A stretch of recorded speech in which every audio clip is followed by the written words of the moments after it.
आप किस तरह से देखते हैं जो अभी रिसेंटली इंडिया और चाइना के बीच में जो टेंशन है उस पे आज जो राहुल गांधी ने कहा कि नरेंद्र मोदी जो है वो एक्चुअली सरेंडर मोदी लिखा है ट्विटर पे, आप चेक कर सकते हैं। तो आपको लगता है कि इस तरह की कोई बात है वाकई में ये सरेंडर करने लगेंगे? शुरू में तो ये मान भी नहीं रहे थे कि इनके कोई किसी किस्म की कोई शहादत हुई है, कोई फौजी इनका इस तरह से पकड़ा गया या कुछ हुआ है। अब आहिस्ता आहिस्ता करके वो फिगर जो है वो एक फिगर सामने आ गई है। देखें, पहली बात तो ये कह रहे हैं इंडिया की आज की सिचुएशन ये है कि जितना हिस्सा इंडिया का है वो टोटल इंडिया के कंट्रोल में, नंबर वन। 1 इंच भी चाइनीज के कब्जे में नहीं है। हाँ, चाइनीज के कब्जे में इंडिया के वो इलाके हैं जो राहुल गांधी के ग्रेट ग्रैंडफादर नेहरू ने दिए थे 62 की वॉर में जो हारे थे। तो surrender Singh is Congress, surrender Singh is Nehru and the clan, इसमें कोई दो राय नहीं। इन्होंने हमेशा सरेंडर किया है, इन्होंने पाकिस्तान के आगे सरेंडर किया है। आपके 26/11 में पाकिस्तान के एक अनऑफिशियल लश्कर जाके बंबई में हमला कर देता है शरीफ लोगों के ऊपर, सिविलियंस के ऊपर, उधर सरेंडर कर दिया। मनमोहन सिंह साहब ने कह दिया हम क्रिकेट नहीं खेलेंगे। मोदी जी होते तो बताते। अब इस तरफ आते हैं, चाइना की तरफ। देखें, पहली बात तो यह है कि मोदी ने झूठ बोला, पहले नहीं बताया कि हमारे बंदे गिरफ्तार हैं। अब चाइना ने ऐलान किया कि हमने 10 फौजी इंडिया के छोड़े, पहले नहीं बताया कि इन्वेजन किया था। तो मुझे ये बता दें कि एक जंग, हालत जंग है, उसमें आप क्या एक्सपेक्ट करते हैं कि एक फौज का जो सरबराह है नरेंद्र सिंह मोदी, वो आपको मैदान जंग की एक एक डिटेल बताएगा? राहुल को बताएगा, राजदीप सरदेसाई को बताएगा, वो बरखा जो माइक लेके वहां पे पहुंची हुई है उसको बताएगा? इंडिया का वो जो लीडर, जो जंग इस वक्त हालत जंग है, क्या आज तक हिस्ट्री में आपने सुना है कि जंग के दौरान लीडर दुनिया को बता रहा है कि मेरे अगले स्टेप क्या है, मेरे इतने फौजी उन्होंने कब्जे किए हैं? बेवकूफी की बातें। तो राहुल की बातों का बुरा नाम मनाया करें।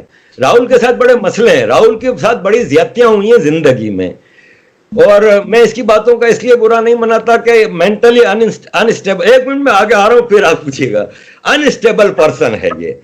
रहा सवाल कि चाइना इंडिया के दरमियान हुआ क्या था, वो ये था कि ये जो वुहान वायरस है, इसका चाइना ने सोचा था कि अब ये गिलास अगर मैं पी रहा होता ना तो पाकिस्तानी कहते वाइन पी रहा है, पी रही है तो रूह अफ़ज़ा है, आरज़ू पी रही है तो रूह अफ़ज़ा है।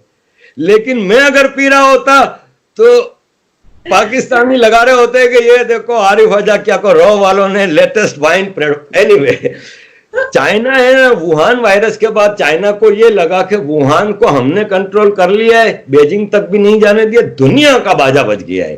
चाइना ने अपनी फैक्ट्रियां शुरू कर दी, मेडिकल इक्विपमेंट गए दुनिया में, कंज्यूमर ट्रस्ट खराब हुआ क्योंकि डिफेक्टिव माल, पाकिस्तान में अंडर गारमेंट्स वाले मास्क भेज दिए, और चूंकि चाइना मालिक ने भेजे थे तो फौज ने कहा पहनो, ठीक है, डिफेक्टिव माल भेजा, कंज्यूमर ट्रस्ट टूटा।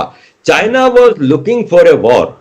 चाइना, आपको याद होगा एक कंट्री होता था दुनिया में यूएसएसआर, वो यूएसएसआर में मेजर कंपोनेंट वाज रशिया, लेकिन इन्होंने ताजिकिस्तान, उज्बेकिस्तान, कितनी जगहों पे कब्जा किया हुआ था, वो आर्टिफिशियल अलायंस टूटा। यही चाइना है। ये चाइना में उगर प्रोविंस जो है वो एक्चुअली ईस्ट तुर्किस्तान है, was part of Ottoman empire, ये कब्जे में है। तिब्बत 1949 तक हिस्टोरिकली हमेशा आजाद कंट्री रहा है। यूएन में चाइना की मेंबरशिप मुअत्तल हुई थी क्योंकि तिब्बत पे कब्जा किया था।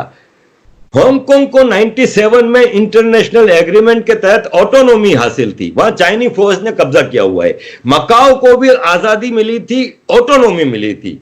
आज मकाओ जम हो चुका है चाइना में। अब चाइना कहता है लद्दाख भी मैं ले लूं। China was looking for a war to divert the world attention. एक तो उसकी अपनी जो प्रोडक्ट्स जमाए उसको रखने की जगह नहीं, दुनिया में अब खरीदार नहीं है चाइना का, चाइना के सामान के खरीदार नहीं, उनकी इकोनॉमी का बाजा बच गया है, उनका बेड़ा गर्क हो गया। घर घर में इंडस्ट्री है, वो सब बंद पड़ी है क्योंकि माल रखने की जगह नहीं है। तो चाइना ने इन्वेजन किया इंडिया के एरिया में। कहां पे? लद्दाख के पास एक दरिया है गलवान वादी में, उस दरिया के उस तरफ चाइना है, लाइन ऑफ एक्चुअल कंट्रोल, और इस तरफ इंडिया है। चाइना ने दरिया के किनारे तक पहाड़ में पूरे कंस्ट्रक्शन की हुई है, अपनी पॉकेट्स बनाई है, हाईवेज बनाए हैं, सप्लाई का रूट इंडिया ने नहीं किया था आज तक। पूरा पहाड़ी इलाका है, कोई सड़क नहीं, कोई कुछ नहीं, पूरा इंडिया के एरिया में जब मर्जी आती थी चाइनीज इन्फिल्ट्रेट अपने पाकिस्तानी टेररिस्ट भेज दिए, ये कर दिया वो कर दिया, बड़ा सेफ रास्ता था। नेहरू साहब ने 2-3 बार, राहुल गांधी के परनाना ने 2-3 बार कोशिश की, लेकिन चाइना ने पंगा लिया तो बुजदिली से वापस पीछे हट गए, वहां पे कुछ नहीं हो रहा था। ये नरेंद्र मोदी माजी के इसी कांग्रेस के ब्लंडर्स को करेक्ट कर रहे हैं डोमेस्टिकली।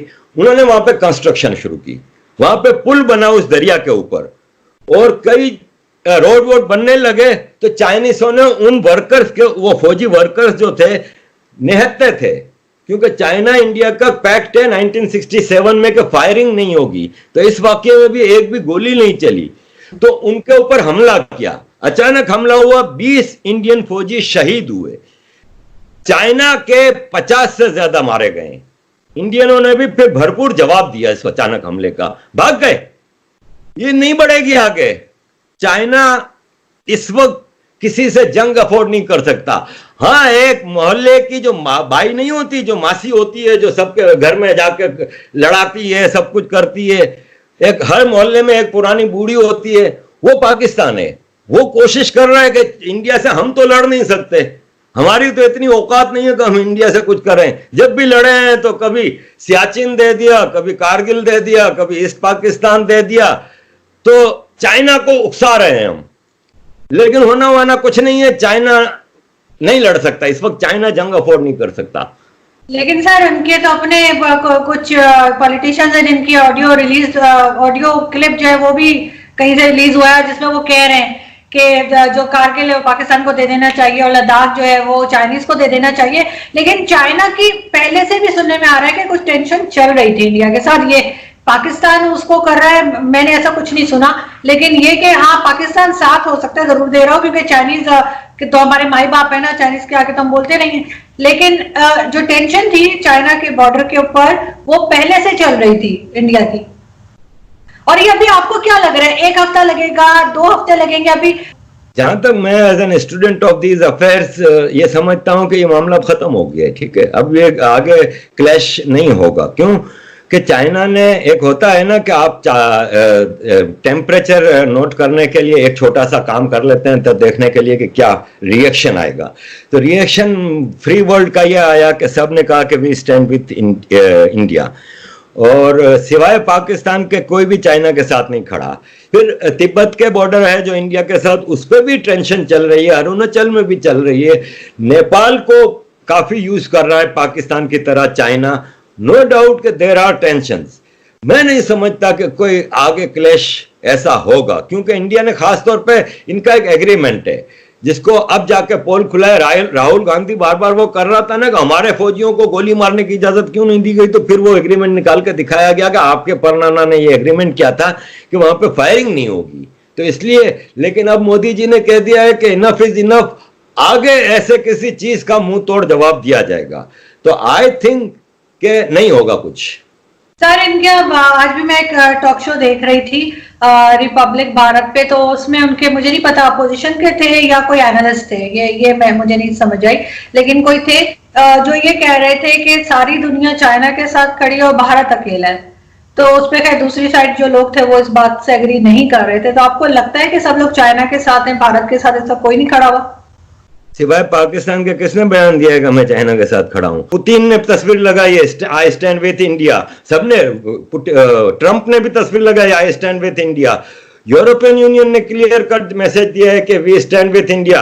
अरे कल in world international court of justice में यूरोपियन यूनियन ने चाइना से ट्रेड एग्रीमेंट का बहुत बड़ा एग्रीमेंट जीता है, और चाइना को फाइन और बहुत जबरदस्त पनिशमेंट दी गई है।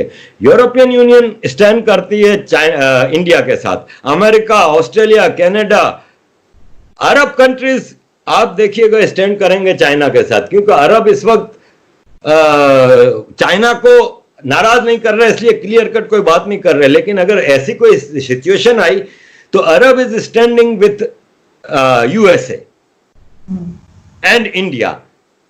$500 बिलियन की इन्वेस्टमेंट है शहजादा मोहम्मद की। सही। पाकिस्तान में इन्होंने सिवाय मदरसों को और कहीं इन्वेस्टमेंट नहीं की, सिर्फ मस्जिदें मदरसे बना के दिए। एक प्रोजेक्ट नहीं है सऊदियों का यहाँ पे जो आवाम की बहबूद का हो। इंडिया में 500 बिलियन खाली शहजादा मोहम्मद की इन्वेस्टमेंट है, दुबई अबू धाबी इन सब की इन्वेस्टमेंट है। ये सब इंडिया के साथ खड़े हैं। हम तो पढ़ते हैं ना, अगर कोई एक आदमी उठ के कहता है कि नहीं जी इंडिया के साथ नहीं है चाइना के साथ है, तो साबित भी तो करे ना कि किसने चाइना को सपोर्ट किया है। किसी ने नहीं किया सपोर्ट, सबने कंडेम किया है चाइना को। क्योंकि सर जब तक कश्मीर भी हल नहीं होता तो ये चीज तो चलती ही रहेगी, क्योंकि वो छोटे मसला हल हो जाएगा। हाँ। Okay, Gilgit Baltistan is not Pakistan. 1948 का रेजोल्यूशन यूएन का कहता है कि मामे का पुत्र है ना जो पाकिस्तान, वो पहले सब गिलगित बल्तिस्तान पीओके से निकल जाए पूरा। एक पाकिस्तानी नहीं चाहिए। यूएन रिजोल्यूशन है जिसको उठा के पाकिस्तान में घूमे जाते हैं। एक पाकिस्तानी नहीं चाहिए। फिर इंडियन वहां पे रेफरेंडम कराएंगे। इंडियन मींस के वो इंडिया का इलाका है तो इंडियन रेफरेंस कराएंगे ना, रेफरेंडम कराएंगे, वरना तो वो कहते हैं यूएन की फोर्सेस कराएंगी। लेकिन इंडियन फोर्सेस को कहा गया है कि वो इंडिया में रहें, तो ये इलाका तो पाकिस्तान का, जैसे बलूचिस्तान नाजायज कब्जा है वैसे ये भी नाजायज कब्जा है। पाकिस्तान अगर बचाना है नया कॉन्स्टिट्यूशन लाएं, confederation of autonomous states, Sindh Balochistan, जो अपने मामला खुद देखें जैसे अमेरिका की स्टेट्स देखती हैं। सेंटर के पास limited currency, defence, foreign affairs, उसमें भी जो आर्मी है, जो ब्यूरोक्रेसी है, कन्फेडरेटिंग स्टेट्स जो हैं उनके इक्वल रिप्रेजेंटेशन हो। ये नहीं है कि पंजाबी हर जगह बैठा हुआ है। इक्वल रिप्रेजेंटेशन हो, एम्पावर करें आप लोकल कम्युनिटीज को, तो आप ये लोकल मसले जो हैं केपीके में, बलूचिस्तान में, सिंध में, कराची में, ये भी सोल्व कर सकते हैं। खत्म करें आर्मी को। बड़े भाई को दुश्मन आपने बना के रखा हुआ है। आप एक कदम बढ़ाएं, वो भी एक कदम बढ़ाएं, मामलात को खत्म करें। China is equal enemy Pakistan और इंडिया का। ये अगर पाकिस्तानियों की समझ में बात आ जाए। हम कहते हैं लद्दाख पे इंडिया का कब्जा है, उस पे हम मातम करते हैं 72 साल से, लेकिन हम खुशियां मनाते हैं कि लद्दाख पे चाइना का कब्जा है। किस किस्म के हिपोक्रेट्स हैं हम यार, किस किस्म के मुनाफिक हैं हम। खुद अपने अंदर टप्पड़ है नहीं कुछ करने की। चाइना मामा, चाइना तुम्हारे लिए लेगा अगर लद्दाख लेगा तो। चाइना तो तुम्हारा गिलगित बल्तिस्तान तकरीबन खा गया है। ग्वादर 91% ग्वादर पोर्ट की इनकम 25 साल चाइना को दे दी है। जैसे मोम्बासा पोर्ट है, जैसे जिबोती का पोर्ट है, जैसे इधर नेपाल है, ये सब पट्टे पे कंट्री दिए हुए। आपने भी ग्वादर और गिलगित बल्तिस्तान दे दिया है। ये तो है सर। गवादर को तो बिल्कुल आप सही कह रहे हैं, गवादर तो ऑलमोस्ट दे दिया है चाइनीज को। बहुत शुक्रिया सर।